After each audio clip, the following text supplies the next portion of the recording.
I have been the postmaster of Redstone Crossing, Colorado Territory, for 19 years, and I will tell you plainly that a postmaster sees things other men miss. Not because we are cleverer, I make no such claim, but because our window faces the street, our hours are long, and the nature of our work is waiting. You learn, after enough years of sorting letters and watching the road, to notice the small things that everyone else is too busy or too proud to pay attention to. The way a man's shoulders carry a grief he hasn't named yet. The way a woman moves when she has stopped expecting anything from the day. The way a town can watch a kindness happen directly in front of it and not see it at all. That is what happened on the 12th of October, 1882, with Nora Cade and the stranger on the bench. I had better tell you about Nora first, because if you didn't live in Redstone Crossing in those years, you would not know her name, and that fact alone is a kind of indictment of the town. She ran the seamstress shop on the east side of Main Street, directly across from my post office, in a narrow wooden building that had belonged to her husband before he died. Edwin Cade had been a harness maker, a decent man, quietly spoken, gone of a chest fever in the winter of '71, leaving Nora with a mortgaged shop front, a Singer sewing machine, and 2 bolts of black wool she had to sell just to cover the burial. She was 36 years old when Edwin died.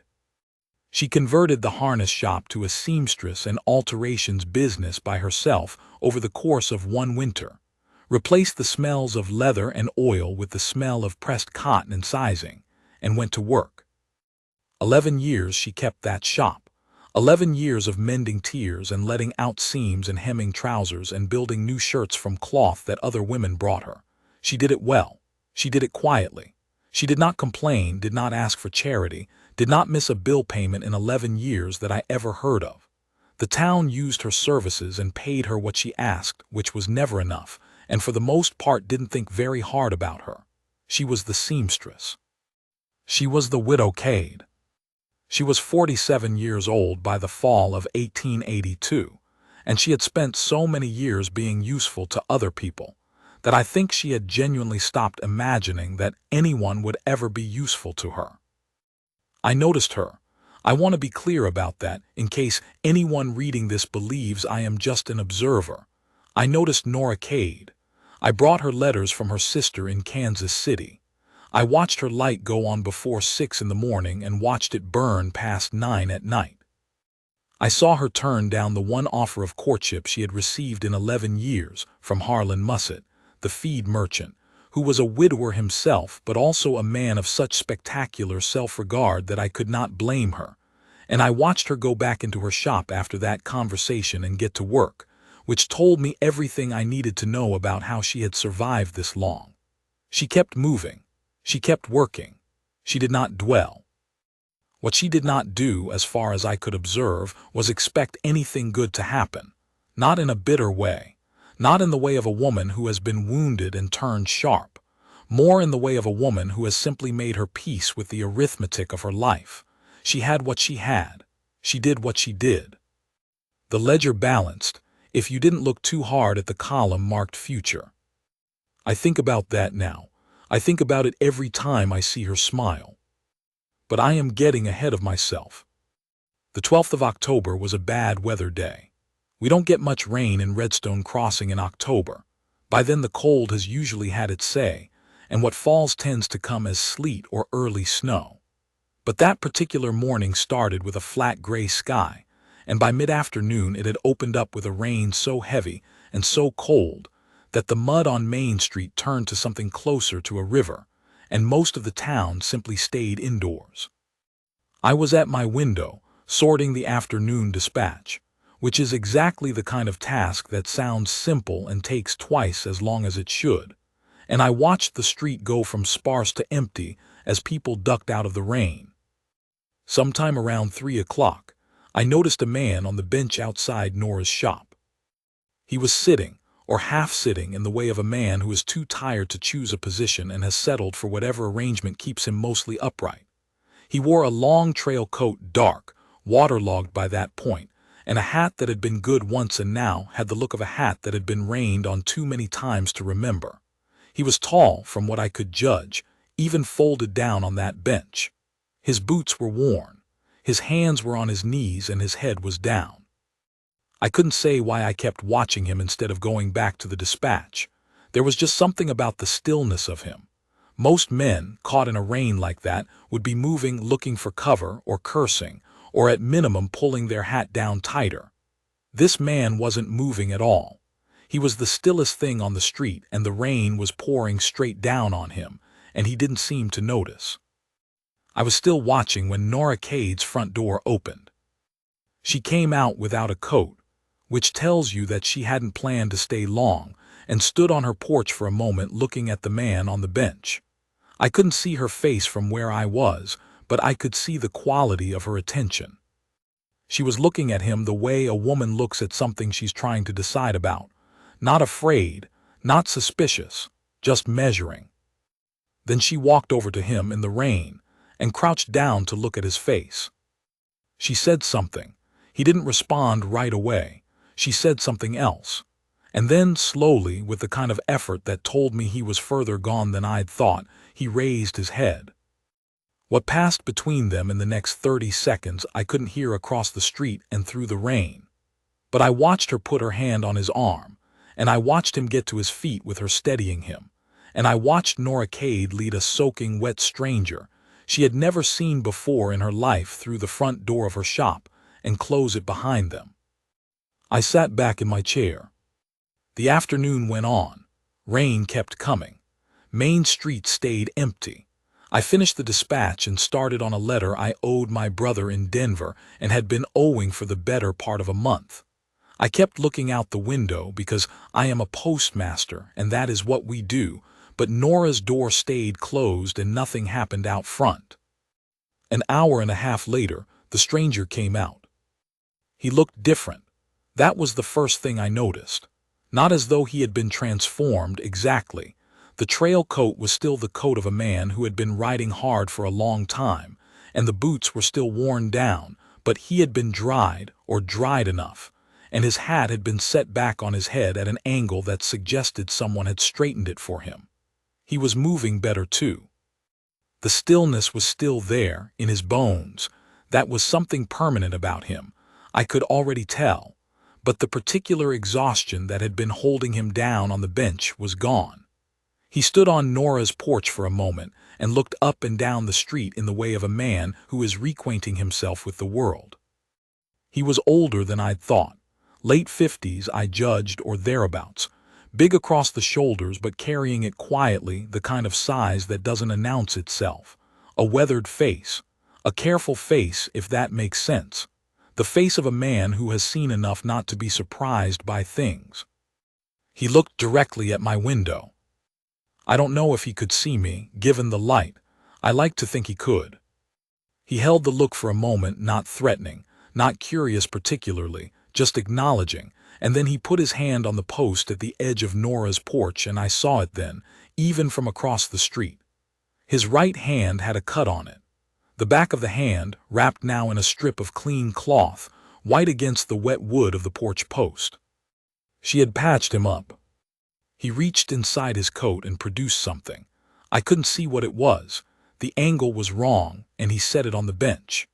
Then he walked around to the alley beside the shop, and a minute later he rode out on a gray horse heading north, at an unhurried pace that was nevertheless covering ground, and was gone before the rain let up. I went across the street. I told myself I was checking on Nora, which was true, in the sense that I was curious about her, and that amounts to concern in a postmaster. I knocked on the frame of her open door, and she was sitting at her work table, mending something that looked like a dress coat, her lamp lit against the gray afternoon, as though nothing had happened. "Storm's passing," I said, because I had to say something. "Is it?" She didn't look up from the coat. I looked at the bench on her porch. There was a coin on it. A silver dollar, which in 1882 was not a small thing, pressed flat against the wood so the wind wouldn't take it. "Who was he?" I asked. "Didn't say." She bit a thread. "Didn't ask." "He leave that." I nodded at the coin. She looked at it then, for the first time I think. "I suppose he did," she said, and then she went back to the dress coat. I told her the coin would blow off in the night. She said she supposed it would, in a tone that meant she wasn't going to do anything about it. I brought it in and put it on the windowsill, and she nodded without looking up, and I went back to my post office and thought about the stranger on the bench for the rest of the evening. He had been a substantial man. That was the only word I had for it. A man with weight to him, not just the physical weight, though there was plenty of that, but the other kind. The kind that comes from having been somewhere and done something and come out the other side carrying all of it. He reminded me of men I had known during the war, not the young ones who went in loud and came out scared, but the ones who went in already quiet and came out quieter. The ones who had made their peace with things most men never have to make their peace with. I didn't know his name. I didn't know where he had come from or where he was going. And because Redstone Crossing was the kind of town that paid attention to itself and almost nothing else, I was essentially alone in having noticed him. Nora Cade went back to work. The town went back to whatever it had been doing before the rain. And that, as far as Redstone Crossing was concerned, was the end of it. It wasn't, of course. The first rider came 3 weeks later, on a Tuesday morning, while I was opening the post office for the day. I noticed him because he was riding a horse that cost more than most of the buildings on Main Street, a big sorrel, well-tended, with the easy carriage of an animal that eats well and isn't ridden half to death, and because he was wearing a coat with the Proots Ford brand mark on the breast pocket, which even I, 19 years a postmaster in a small Colorado town, had heard of. Proots Ford, 20,000 acres of prime rangeland 60 miles north of us, one of the oldest and largest cattle operations in the territory. I knew the name the way you know the names of things that are too large to ignore even from a distance, not because anyone from Proots Ford had ever come to Redstone Crossing in my memory, but because the name appeared in newspapers and in conversations and on bills of sale that passed through my post office from time to time, and it had a quality to it, that name, a solidity, like the name of a mountain. The rider pulled up in front of Nora's shop. He didn't go in right away. He tied the sorrel to the rail and looked at the shop front for a moment, and then he produced a folded paper from inside his coat and looked at that, and then he knocked on Nora's door. I watched this from my window. She answered, he said something. She looked at the paper, she looked at him. She said something back, and her posture was the posture of a woman who is trying to understand something she did not see coming. He said something else and tipped his hat and went back to his horse. Then he rode to the feed store and purchased what I later learned was $120 worth of timber, hardware, and roofing shingle, to be delivered to the address he had written on a slip of paper, which was the address of Nora Cade's shop and the attached living quarters in the back. Her roof had been leaking for 2 years. She had mentioned it to me exactly once, in passing, in the way she mentioned things she wasn't going to do anything about because there was no money to do anything about them. She hadn't mentioned it since. I watched the rider load the last of the timber onto a flatbed he had arranged at the feed store, tip his hat to the feed merchant, and ride north again on his expensive horse. I stood at my window for a long time after that. By Wednesday there were 2 more riders. These ones carried something in saddle packs that turned out to be, as I learned from Vera Hutchins at the dry goods, who had watched through her own window, flour, salt pork, dried beans, coffee, lard, and a 20-pound sack of sugar.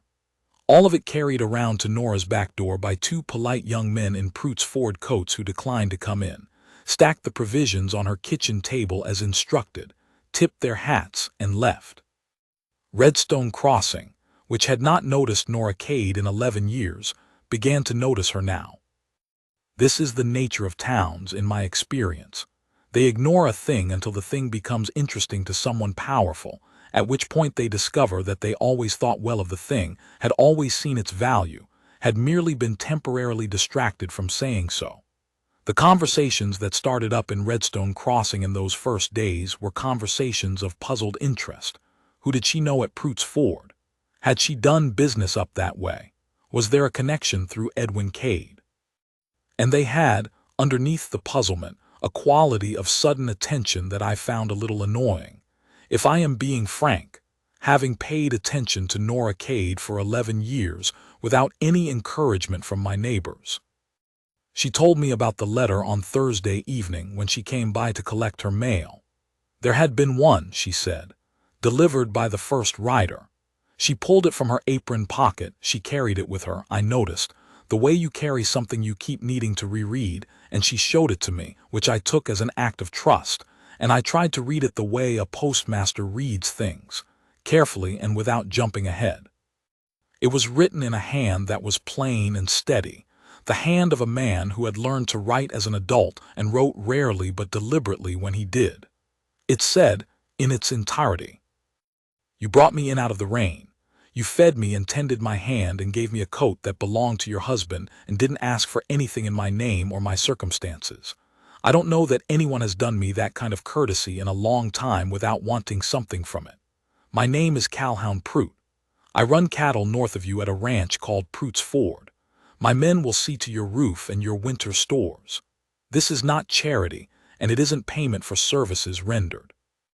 It's a man returning what was given to him, which seems the least he can do. I hope you'll accept it in that spirit." See? Prout. I read it twice, then I folded it and gave it back to her. "Well," I said. "Yes," she said. "Calhoun Prout. So it appears." She tucked the letter back into her apron pocket with the care of someone storing something fragile, though the paper itself was sturdy enough. I looked at her face. She was trying to look as though this were simply information she was absorbing, the way she absorbed most things practically, without drama, but there was something working underneath it. Some small and carefully held thing that I recognized because I had been watching her face for 11 years, and I knew what it looked like when it was fully closed, and this was not fully closed. "You're going to accept it," I said, "not a question." She thought about it for a moment, which was characteristic of her. Nora Cade was not a woman who answered before she was ready. "It would be foolish not to," she said finally. "The roof has needed fixing since the year before last." "That's true. And I can't do it myself." "Also true." She looked at me evenly. "Don't make more of it than it is, Gideon." I held up my hands. I was the soul of composure. But I went home that night and I sat in my chair by the stove, and I thought about a man who had been riding alone in the rain, exhausted, with a cut on his hand, and who had sat down on a bench outside a seamstress shop in a town he was passing through and gone still in a way that suggested he didn't have much left in him. And I thought about what it meant that when he could have sat down anywhere on Main Street, the saloon, the hotel, the barber's, he had sat down outside Nora's shop. Not that he'd known whose shop it was. Probably didn't even notice it was a shop, just the nearest bench. But Nora had noticed him. And now Calhoun Prout had noticed Nora Cade, and I had the distinct impression that this was not a man in the habit of noticing things he then forgot about. The roofers arrived the following Monday.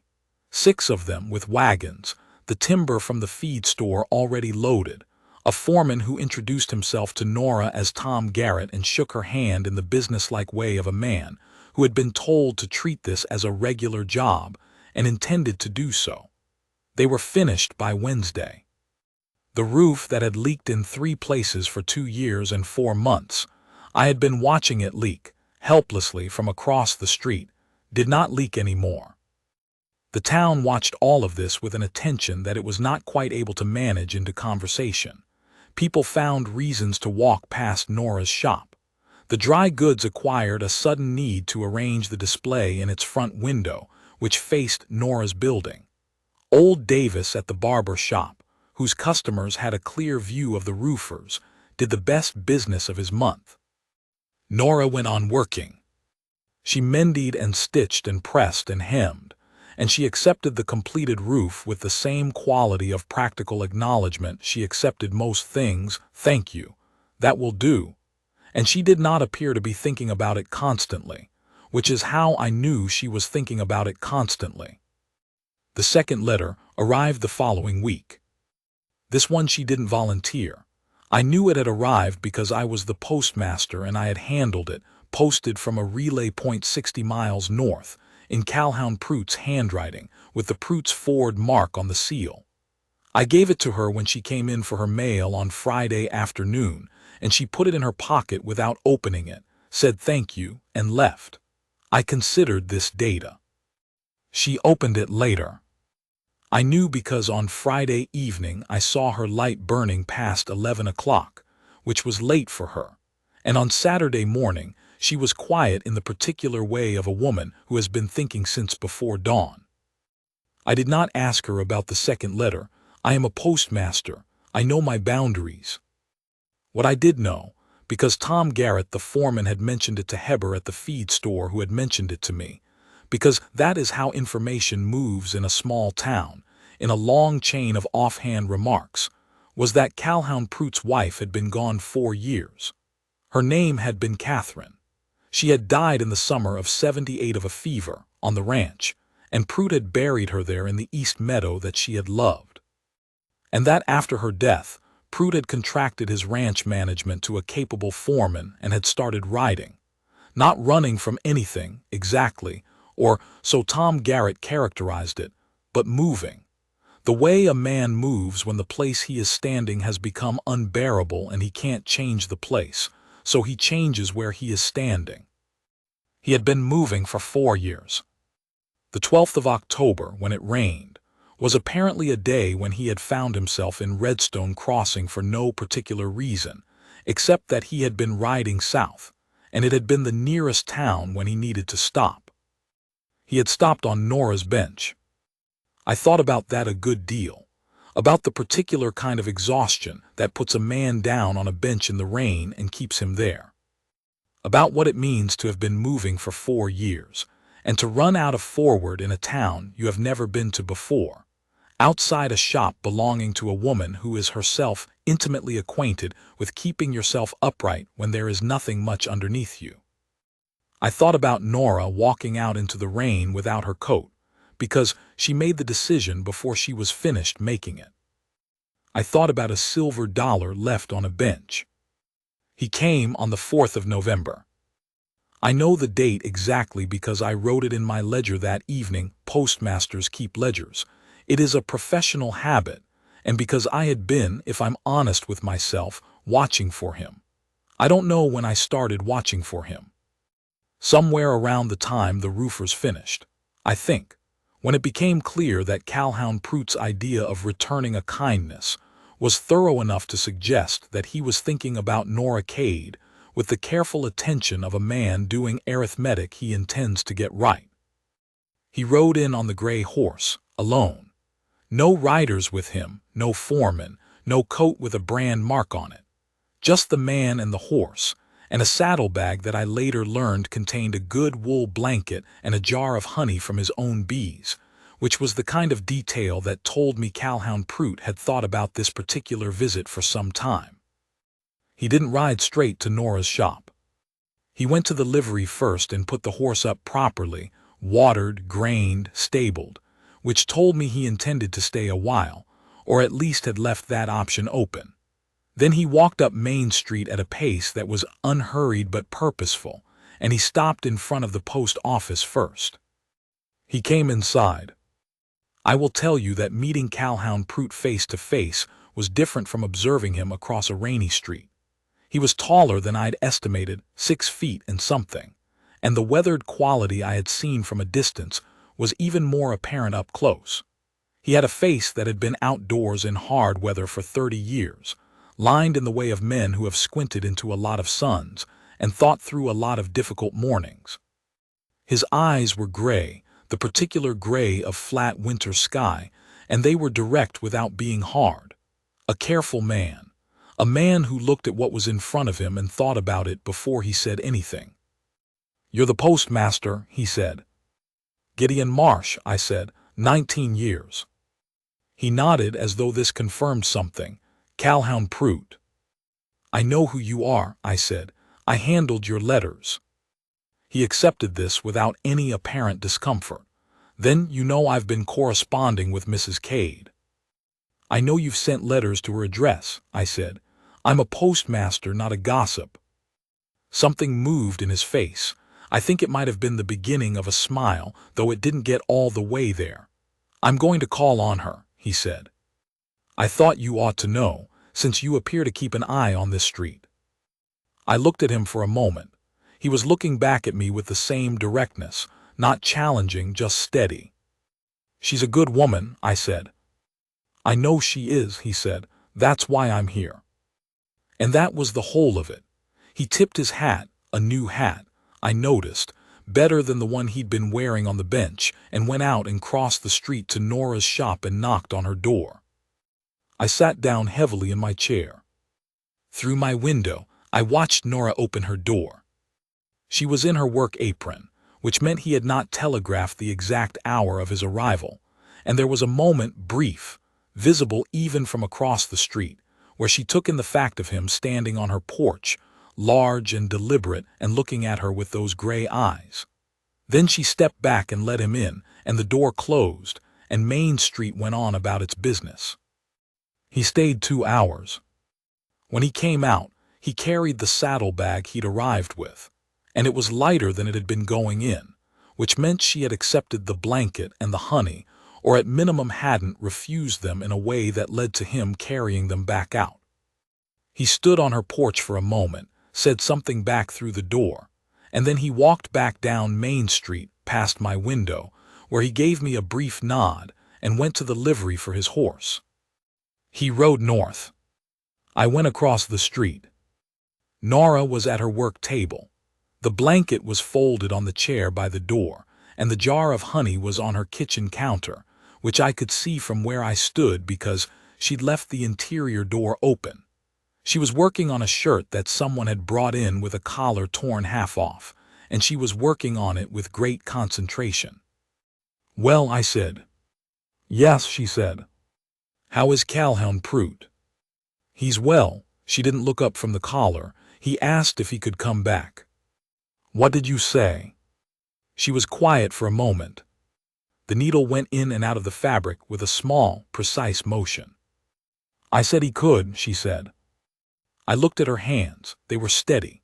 Nora Cade's hands were always steady. 11 years of close work had made them that way, or maybe she had always been that way and the work had simply confirmed it. But there was something else in her posture now, something that I had not seen in a long time or possibly ever. Not happiness exactly, not relief, though that was closer. More like the slight physical change in a person who has been bracing against something for a long time and has just, for the first time in that long time, stopped bracing. "He seems like a decent man," I said. "He is," she said. "Or he seems to be. I don't know him well enough to say for certain." "No," I agreed. "You'd need to know him better." "I suppose I would." She bit the thread, held the shirt up to the lamp and looked at the collar, turning it slightly. "He's coming back the week after next," she said. "He said he'd write first." "That's considerate." "It is." She set the shirt down. She looked at the jar of honey on the counter for a moment. "He keeps bees," she said, "at the ranch." "Does he?" 40 hives. He started keeping them when his wife died. Said it gave him something that needed attending to that was smaller than a cattle operation. She paused. "He's been moving for 4 years, writing. He said he'd almost forgotten what it felt like to stop somewhere and think about what the place would look like in the spring." I thought about that. "And what did he say about Redstone Crossing?" She looked at me. For a moment I thought she wasn't going to answer. "He said he was beginning to see it," she said. I walked back to my post office and sat down, and did not accomplish very much for the rest of the afternoon. He came back. This is not a story about a courtship that ran its course quickly, because Nora Cade was not a woman who ran her courses quickly, and Calhoun Prout, for all that he had made up his mind about something, and it was increasingly clear he had, was a man who understood that some things are done right or not done at all. He came back on the 15th of November on the gray horse, with a book he thought she might like, and a careful letter she had already received that Tuesday. He stayed 3 hours. He came back on the 29th, and stayed for supper, which Nora cooked herself in the back kitchen, and which I know about because she told me the following morning with a matter-of-factness that was obviously covering something else entirely. December was a cold month.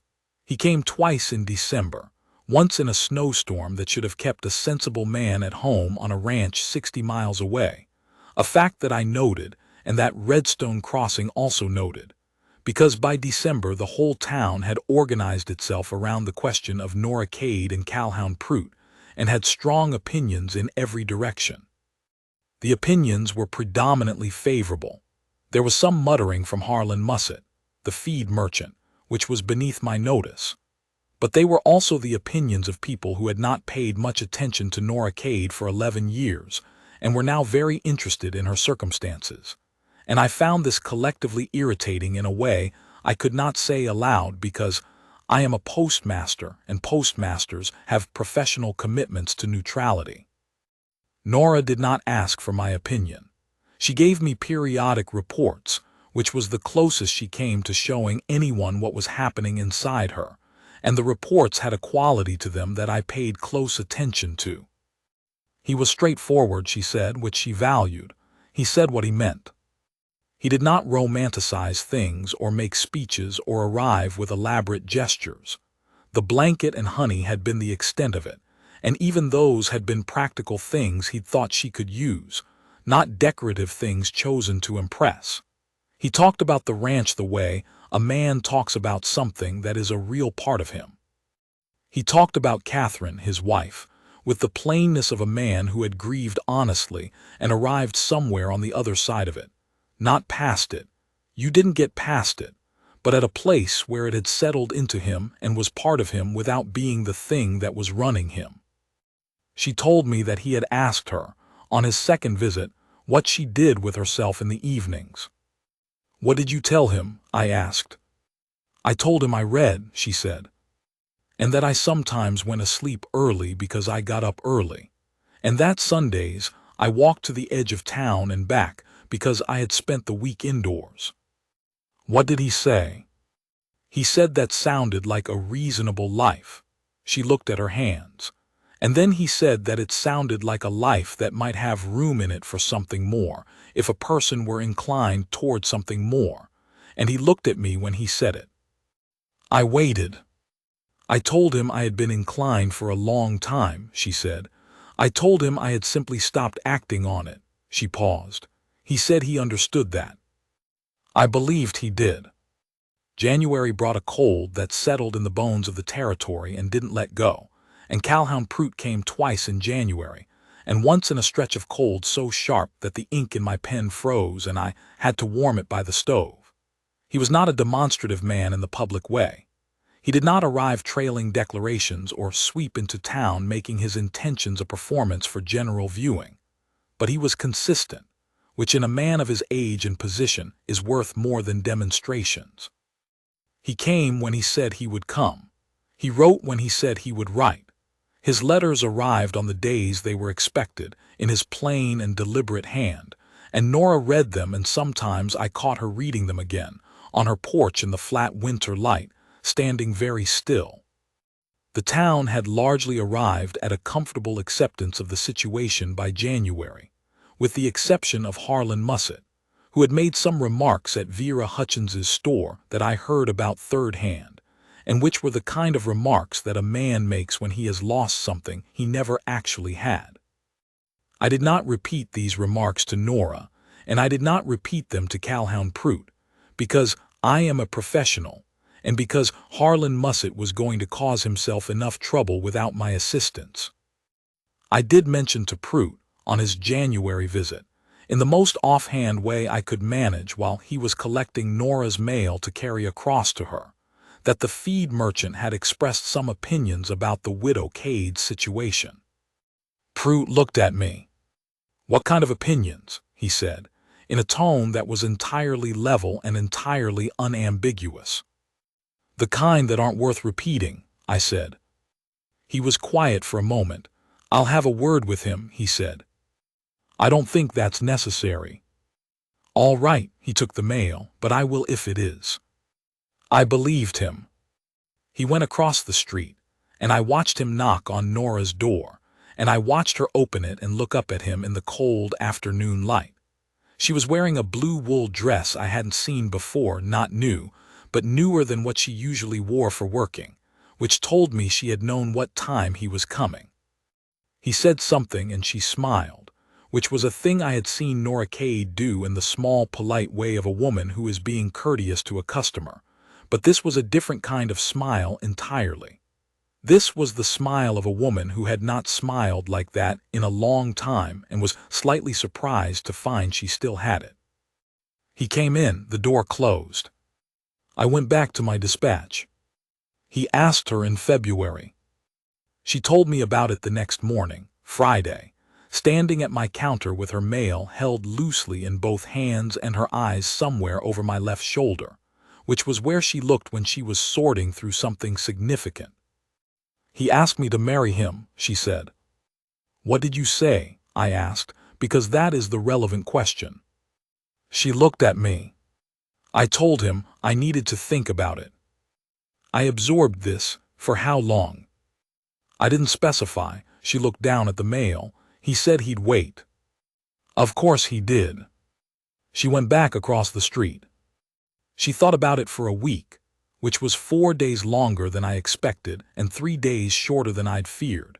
And on Friday afternoon she went to the post office, my post office, and wrote a letter at the counter in her own hand, which she sealed and addressed and gave to me to hold for the next northbound rider.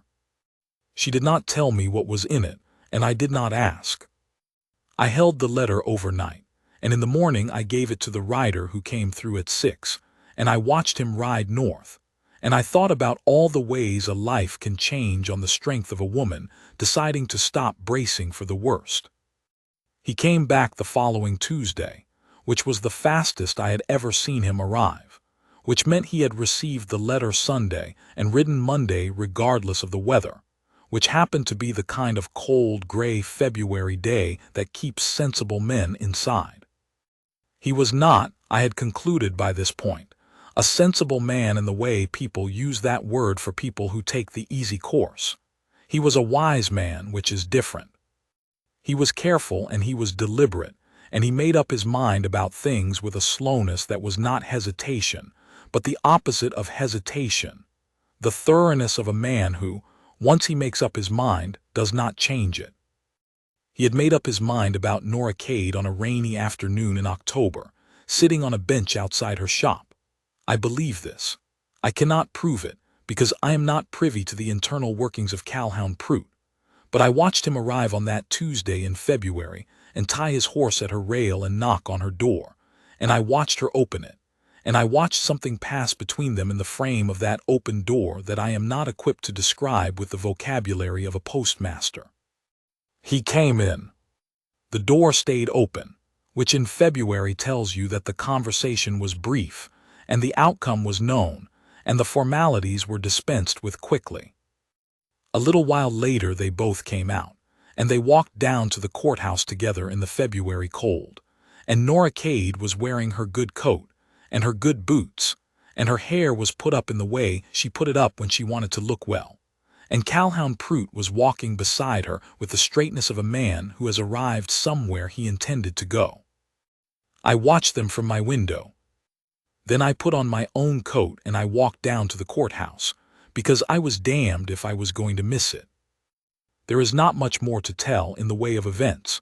Events in the end are just the frame around a thing. The thing itself is harder to describe. The wedding was small. Judge Elias Poole, who had presided over the Redstone Crossing Courthouse for 14 years, performed it in his office on a Tuesday afternoon with the courthouse's clerk as witness and me as the other, and it was over in 8 minutes because Judge Poole believed that the law's requirements in such matters were specific, and its poetry was not his department. Nora wore the blue wool dress. Prout wore a coat that was new enough to still have its shape. They said what they were asked to say, clearly and without decoration, and then they were married. Afterward they had supper at the hotel, because the seamstress shop's kitchen was not set up for celebration, and I was invited, and I ate beef and apple pie and drank 2 glasses of whiskey, which is 2 more than I usually drink, and I toasted them with the plainest words I could find, which were that a good woman had finally been given something to match her, and that I was glad I had been standing at the right window at the right time to watch the whole thing start. Prout looked at me across the table. I sat down on that bench because I was done, he said. I was just done. I'd been moving for 4 years, and that particular afternoon I couldn't make myself move anymore. He paused. She came out in the rain, and she didn't ask me a single question I didn't want to answer. She fed me. She tended my hand. She gave me Edwin Cade's coat, and she looked at me like I was a man worth looking at. He was quiet for a moment. I had not felt like a man worth looking at in 4 years. I looked at Nora.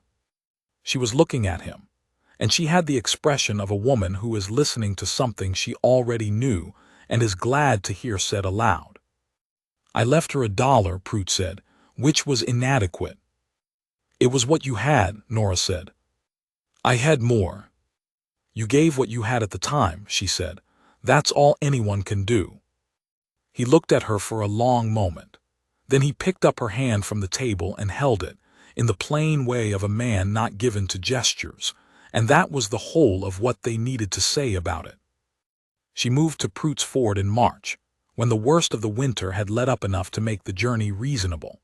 The seamstress shop was sold to a young woman from Pueblo who had come looking for a business opportunity, and sold at a fair price. Prout had made sure of that quietly, the way he made sure of things, and the Singer sewing machine went with it, because Nora said she had stitched enough of other people's tears to last a good while, and she thought she might try doing something for herself for a change. I helped her pack the last of her things. It was a clear March morning, cold still, but with that particular quality of cold that tells you warmth is thinking about arriving, the sky so blue it almost hurt to look at. Prout's wagon was loaded. The gray horse was tied at the rail. Nora came out of the empty shop and stood on the porch for a moment, looking up and down Main Street, the way she had stood on this porch 10,000 mornings before, and I stood beside her. 40 hives, she said. Beg pardon. He keeps 40 hives.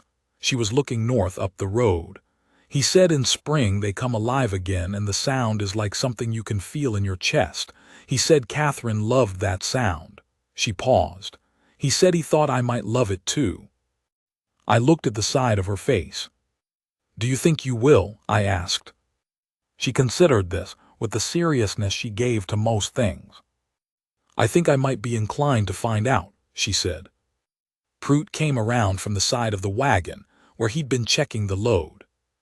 He looked at the shop, and at Nora and at me, and then he held out his hand to me, and I shook it, and his grip was the grip of a man who means the handshake. You keep an eye on the street, he said. I'll do that, I said.